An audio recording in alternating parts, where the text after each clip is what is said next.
BJP అధ్యక్షుడు రామచంద్రరావు మాట్లాడుతున్నారు. Live ద్వారా చూద్దాం. ఇప్పుడు బెంగాల్లో ఇంకా కొన్ని ప్రాంతాల్లో హైదరాబాద్ కూడా దాన్ని మినహాయించినట్టు ప్రదేశం కాదు. హైదరాబాద్లో కూడా ఎంఐఎం ఒక మద్దతుతో ఇక్కడ ఓల్డ్ సిటీలో చాలా వరకు బంగ్లాదేశీలు, రోహింగ్యాలు, దొంగ ఓట్లు ఇవన్నీ కూడా నమోదవుతున్నాయి. ఒక్కొక్క ఇంట్లో 200 ఓట్లు నమోదైనాయి. ఇవి కొన్ని మన దృష్టికి వచ్చినటువంటి విషయాలు గతంలో కూడా మాట్లాడాను. ఎస్ఆర్ రాకముందు ఇవన్నీ మాట్లాడిన విషయం చెప్తున్నా. నేను ఒకటే అడుగుతున్నాను కాంగ్రెస్ పార్టీని, బీఆర్ఎస్ పార్టీని. బెంగాల్లో ఏ విధంగా అయితే రోహింగ్యాలు బంగ్లాదేశ్ని ఓటర్ లిస్ట్ నుంచి తీసేశారో అది తీయకూడదా? హైదరాబాద్ వాళ్ళ పేర్లు యాడ్ చేయాలా? మీ ఇద్దరిని అడుగుతా ఉన్నాను నేను. హైదరాబాద్ ఓటర్ లిస్టులో, తెలంగాణ ఓటర్ లిస్టులో బంగ్లాదేశీల వాళ్ళవి, పాకిస్తానీ వాళ్ళవి, పాకిస్తాన్ కూడా చాలామంది ఉన్నారు. దాదాపు 5,000 నుంచి 10,000 మంది ఓవర్ స్టేయింగ్ పాకిస్తాన్ ఉన్నారు హైదరాబాద్లో.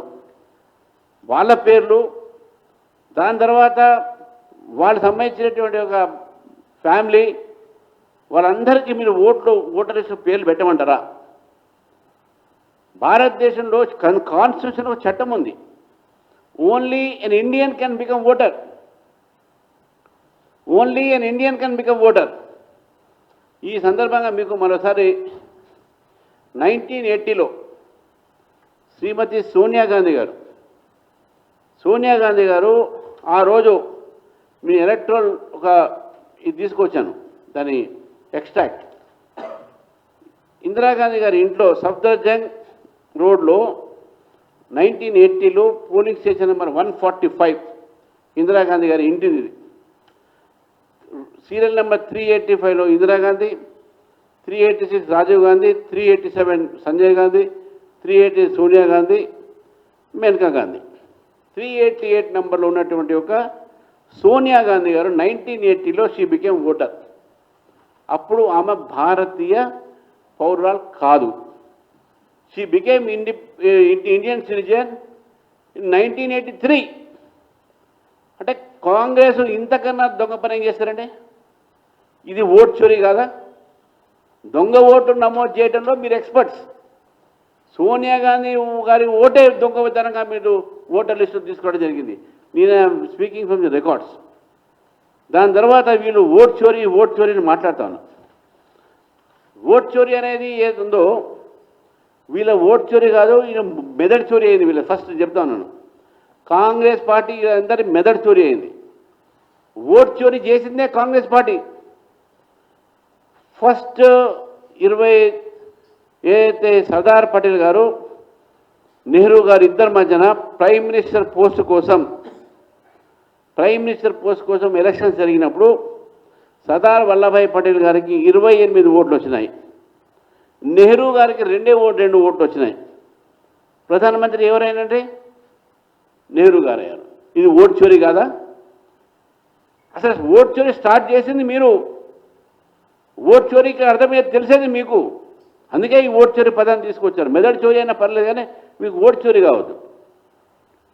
తర్వాత ఇందిరాగాంధీ గారు అలహాబాద్ హైకోర్టు 1975 అలహాబాద్ హైకోర్టు ఇచ్చిన తర్వాత మీరు ఈ దేశంలో ఎమర్జెన్సీ విధించి అన్ని అధికారాలు నాకే ఉండాలని చెప్పేసి రాజ్యాంగాన్ని చోరీ చేసింది మీరు కాదా? రాజ్యాంగాన్ని ఉల్లంఘించింది మీరు కాదా? మీరు ఓట్ చోరీ గురించి మాట్లాడతారు. తర్వాత సోనియా గాంధీ గారి బికమ్ ఓటర్ ఇంతకుముందు చెప్పినట్టు ఈ 3 ఇన్సిడెంట్స్ అయితే ఉన్నాయో, ఈ 3 సంఘటనలు ఉన్నాయో, ఇది కాంగ్రెస్ నైజాన్ని, కాంగ్రెస్ క్యారెక్టర్ని బయటపడుతుంది. The real thieves in the country డెమోక్రసీలో ఓట్ చోరీ ఎవరైతున్నారో, ఓట్ చోర్లు ఎవరైతున్నారో అది కాంగ్రెస్ పార్టీ. కాంగ్రెస్ పార్టీయే సీట్ చోరీ చేస్తూ ఉన్నాయి. ప్రధానమంత్రి సీట్ చోరీ చేసింది నెహ్రూ గారు కదా. అలహాబాద్ హైకోర్టు తర్వాత నేనే ప్రధానమంత్రిగా కంటిన్యూ కావాలని చోరీ చేసింది ఇందిరాగాంధీ గారు కదా. మీరు ఓట్ చోరీ గురించి మాట్లాడుతూ ఉన్నారు. ఎలక్షన్ కమిషన్ ఆఫ్ ఇండియా మీద మీరు అనుమానాలు క్రియేట్ చేస్తూ ఉన్నారు. మీరు చెప్తా ఉన్నాను ఈరోజు దేశ ప్రజలు కానీ, తెలంగాణ ప్రజలు కానీ, ఈ కాంగ్రెస్ పార్టీ ఏ విధంగా ప్రజలకు తప్పుదారి పట్టిస్తూ ఉంది. ఈరోజు ఎలక్షన్ కమిషన్ గారి యొక్క ఏదైతే మెంబర్స్ ఉన్నారో, election commission of India members ఎవరైతే ఈ దేశంలో పనిచేశారో మోదీ గారు 12 సంవత్సరాలు చేసినటువంటి ఒక ఎలక్షన్ కమిషన్ మెంబర్స్ రిటైర్మెంట్ అయిన తర్వాత వాళ్ళ ఇళ్లలో పండుకుంటున్నారు, రిటైర్మెంట్ అయ్యారు.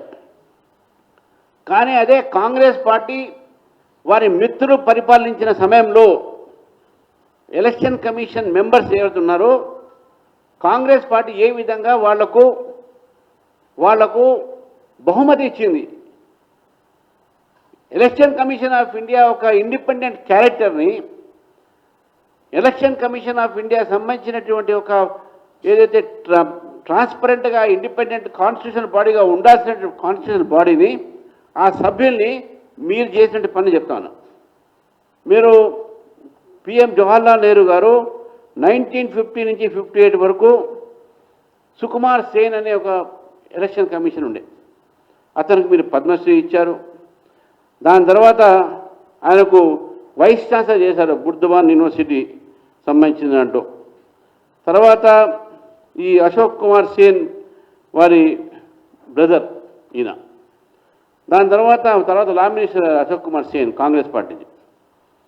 తర్వాత జవహర్లాల్ నెహ్రూ గారి సమయంలో 1958 నుంచి 1967 వరకు కళ్యాణ సుందరం అనేటువంటి వ్యక్తి election commission, chief election commission ఉండే.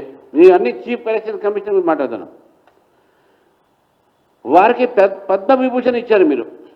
ఇది అవార్డ్స్ అండ్ ఆనర్లో చీఫ్ ఎలక్షన్ కమిషన్కు మీరు పద్మవిభూషణ్, ఎందుకంటే మీకు బాగా సహకారం చేశారు కాబట్టి ఎలక్షన్ సంబంధించిన గెలవటానికి దొంగతనంగా.